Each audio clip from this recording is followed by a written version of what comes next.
కానీ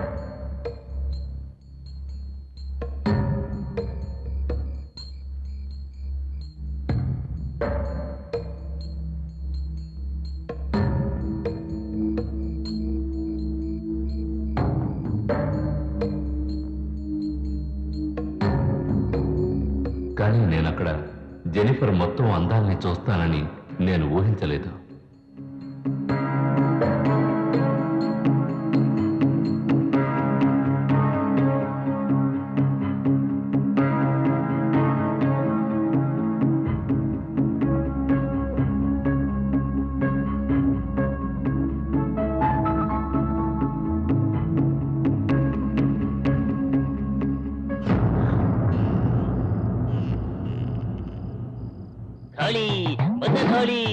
దెయ్యాలు భూతాలు భారతుడు మహాకాళి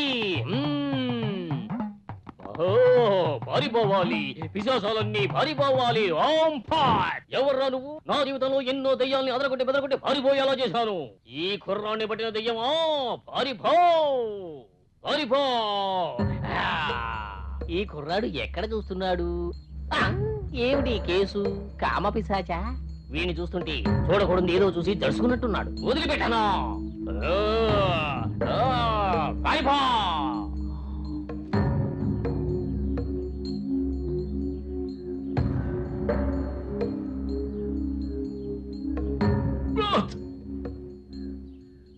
జెనిఫర్ అలా నగ్నంగా చూడడంతో నాకు మతిపోయినట్టు అనిపించింది. కానీ మా అమ్మ నాకు దెయ్యం పట్టిందనుకుని ఊళ్ళో ఉన్న మంత్రగాళ్ళందరి దగ్గరికి తీసుకెళ్ళింది. అది మా నాన్నకు నచ్చలేదు. బయటికి రా, లోపల నుంచి బయటికి రా, నీకేం కావాలి?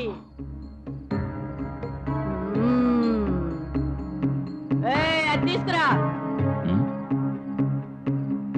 ఏం లేదంట, చూస్తూ ఉంటారా? నిన్ను ఎలా బయటికి రప్పించాలో నాకు తెలుసు. జై భద్రకాళి, మహంకాళి, ప్రచండ భైరవి.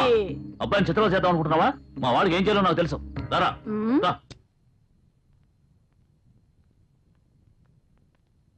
డాక్టర్.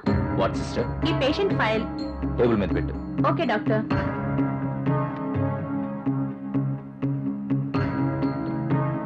బాబు ఇలా చూడమ్మా. Nurse, doctor. మానిటర్ ఆన్ చేయి.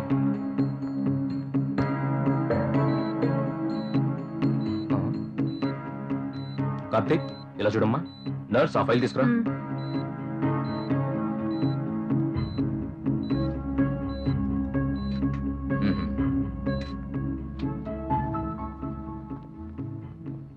డాక్టర్, మా అబ్బాయికి ఎలా ఉంది? అన్ని చెకప్లు చేశాను, భయపడాల్సిందేం లేదు. మరైతే వాడి ధ్యాస అంతా ఎక్కడ ఉంటుందేమో డాక్టర్? పెళ్లి వయసు వచ్చుంటే వెంటనే పెళ్లి చేసామని చెప్పుండేవాడిని.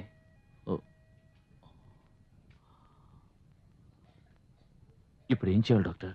సలహా మాత్రమే నేను ఇచ్చాను, ఆ తర్వాత మీరే అర్థం చేసుకోండి.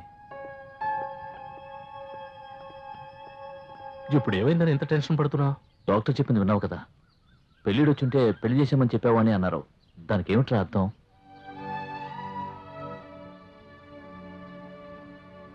వాడు ఎందుకలా ప్రవర్తిస్తున్నాడో నాకేం అర్థం కావడం లేదురా. ఇన్నాళ్ళు వాడి మీద నాకున్న కోపాన్నే చూశావు, కానీ వాడి మీద నాకున్న మమకారం నీకు తెలియదురా. గారాబం చేస్తే పాడైపోతాడనే వాడి ముందు స్ట్రిక్ట్ గా ఉంటున్నట్టు నటించానురా. కొడుకు మీద ఇంత ప్రేమ పెట్టుకుని ఎందుకురా ఇలా ప్రవర్తిస్తున్నావు? వాడు నన్ను అర్థం చేసుకోకపోయినా పర్వాలేదురా, వాడి ఫ్యూచర్ బాగుండాలి, అదేరా నా ఆశ. డాక్టర్ చెప్పిన దాని గురించి ఆలోచించి నీ బుర్ర పాడు చేసుకుంటున్నావు. ఒక తండ్రిగా నువ్వు చేయలేని పనిని మావయ్యగా నేను చేసి చూపిస్తానురా. ఖచ్చితంగా చేసి చూపిస్తా. మొళయేళ్ల మంత్రవాది, కలకత్తా కాళీ, మలక్పేట బాబా, వీళ్ళెవరూ వదిలించలేని దెయ్యాన్ని నేను వదిలిస్తానురా, చూద్దుగానే.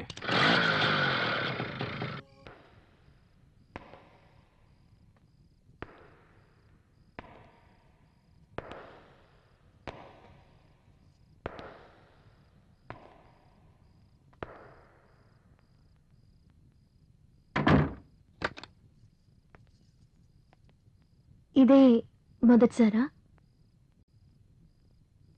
చాలాసార్లు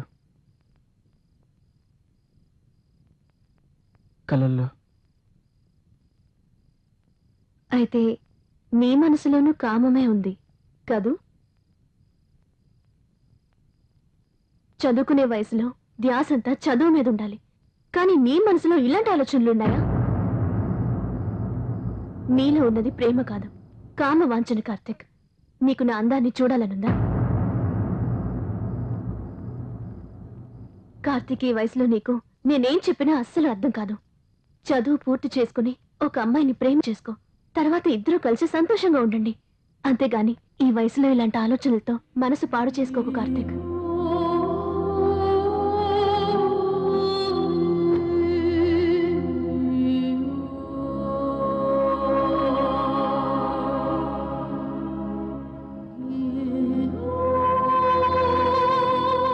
ఇంతగా చెప్పినా అర్థం కాకపోతే రా, నీ కోరిక తీర్చుకో.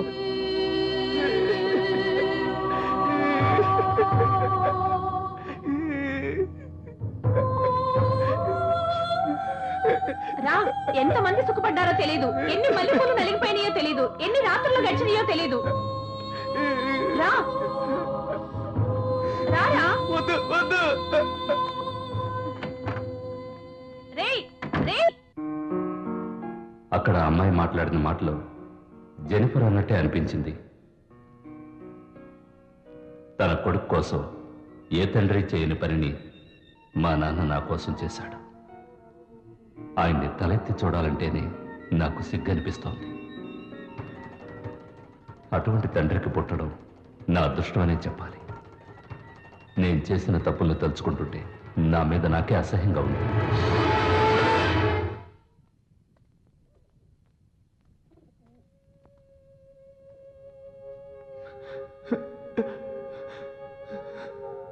సారీ, నన్ను క్షమించు. జెన్నిఫర్ని నేను కోరుకోవడం నా తప్పే. ప్రతిసారి నేను క్యాండిల్స్ వెలిగించేటప్పుడు నాకు మంచి జరుగుతుందేమో అనుకున్నాను, కానీ అది జెన్నిఫర్కి చెడుగా మారింది. మర్చిపోవాలి, నేను జెన్నిఫర్ని మర్చిపోవాలి, జరిగిందంతా కూడా మర్చిపోవాలి.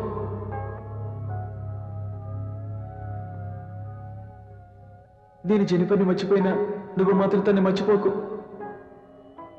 జెన్నిఫర్ ఎప్పుడు బాగుండాలి, అర్థమైందా?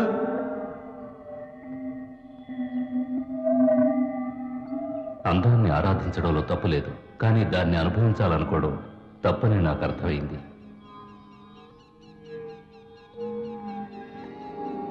మనసు మార్చుకొని జెనిఫర్ జ్ఞాపకాలన్నీ నేను గాల్లో వదిలేశాను.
మోసం చేశారా?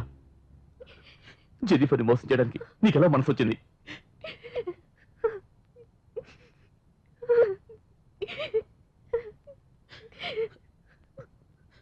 జెన్నిఫర్ని ఒంటరితనం చేసి నువ్వు మాత్రం వెళ్ళిపోయావు కదరా.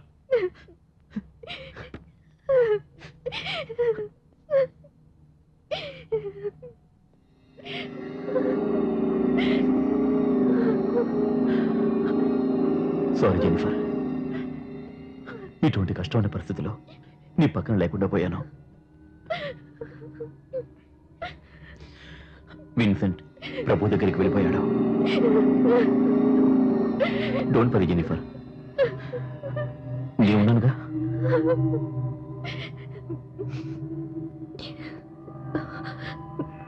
స్టెల్లా ఇప్పుడెలా ఉంది?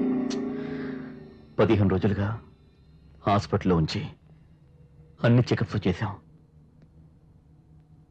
ఏ ట్రీట్మెంట్ ఆమెను బతికించలేదని డాక్టర్లు కూడా చెప్పేశారు.